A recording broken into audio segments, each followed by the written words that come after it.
Today I'll be teaching you guys how you guys can add payment method in Groupon. First you want to go to groupon.com and log in into your account. Once you do that, what you want to do is click on My Stuff at the top right of your screen. And from under My Stuff, you want to click on where it says Accounts. Once you click on Account, it's going to take you to Account page. From over here, you want to go into the payment methods. And if you don't see payment methods over here, you have to make sure you're under Account, alright? Now from over here, first you need to verify your Groupon account. So click on Send Email and a verification code will be sent to your email. So this is my email, so I'm going to go check my email to verify myself first. Once you verify your Groupon account, you should see a button called Add Card over here. Now in my case, due to some certain issue, it's not showing me that, but in your case, it's going to show you an Add Card button.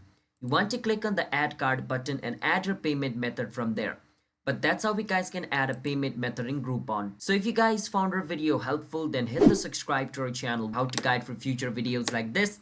I'll see you guys next time.